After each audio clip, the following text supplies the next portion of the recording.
Olá, turminha! Tudo bem com vocês? Vamos de história? Uma história bem legal, super especial. Hoje eu trago uma história de um santo junino. Isso mesmo, um santo, mas que foi gente, igual a mim e a você. Nós costumamos dizer que ele é o santo casamenteiro, é o santo dos pobres e oprimidos. Você sabe de quem eu estou falando? Já adivinhou qual é o santo? Isso mesmo, estou falando do Santo Antônio.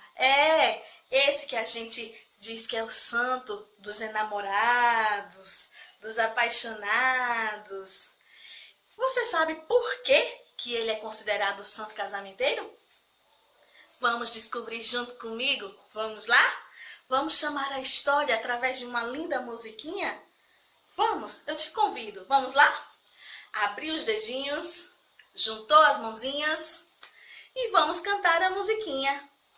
Uma história eu vou contar, nossos ouvidos vão escutar. Olê, olê, olê, olê, olá. Olê, olê, olê, olê, olá. Era uma vez, no dia 15 de agosto de 1195, em Lisboa, Portugal, nascia Fernando Antônio de Bulhões. Isso mesmo, era o seu nome de batismo, Fernando Antônio. Ele era filho de Martinho e Teresa, era filho único. Fernando era de uma família nobre, muito rica.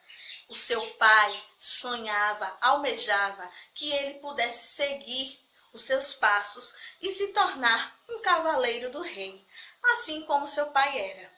Porém, Fernando escolheu outro caminho para seguir.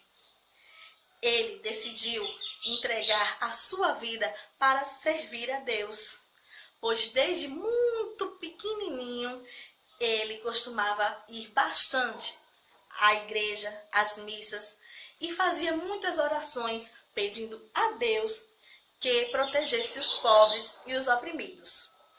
Assim, aos 15 anos, ele procurou um mosteiro agostiniano, onde passou a estudar.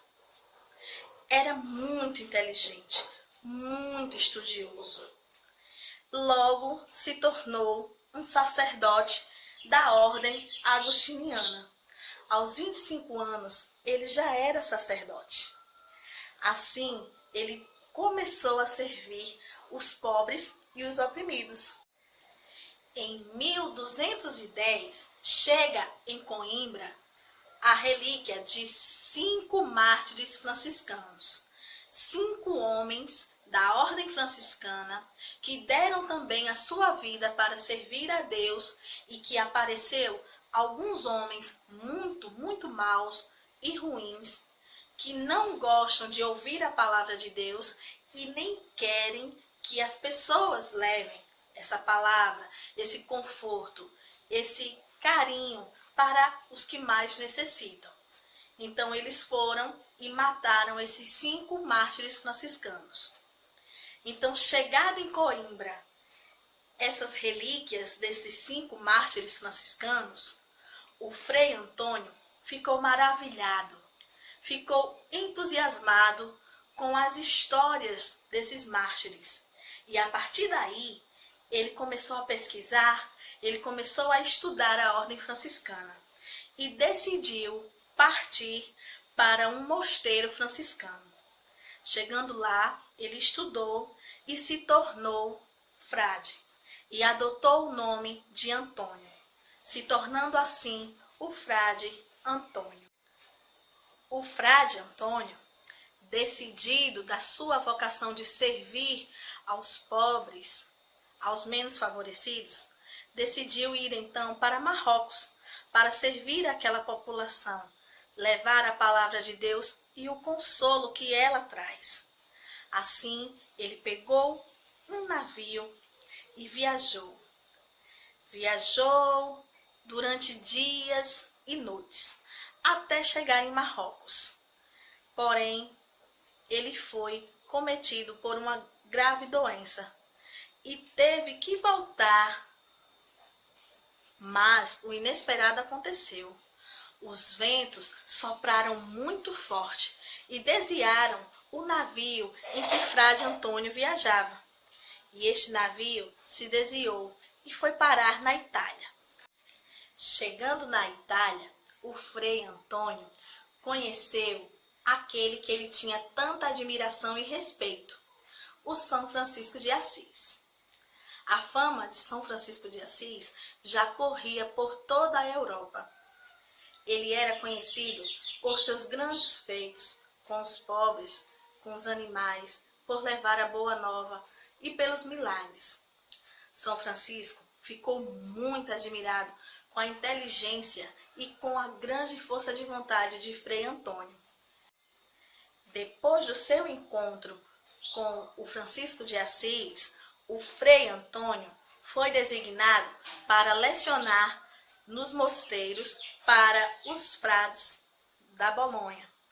Assim, com pouco tempo, aos 26 anos, ele se tornou provincial dos frades do norte da Itália, o que foi um grande marco, um grande feito para a história desse frei, já que ele era muito novo e era um cargo de grande responsabilidade. Ele foi até Roma tratar de alguns assuntos com o próprio Papa, que na época era o Gregório. E o Papa ficou muito mesmo admirado com a inteligência e a força de vontade, a perseverança do Frei Antônio. Assim, ele não ficou muito tempo neste cargo. Por quê? Porque ele gostava mesmo de estar nas ruas, nas vielas, nas periferias, com os pobres, com os mais necessitados. Um fato bastante interessante da história de Santo Antônio é que ele, ainda em vida, recebeu a visita do menino Jesus. Por isso, na maioria das vezes, sempre vamos ver imagens, fotografias do Santo Antônio com o menino Jesus nos braços. Isso deixa a sua história mais rica e mais bela.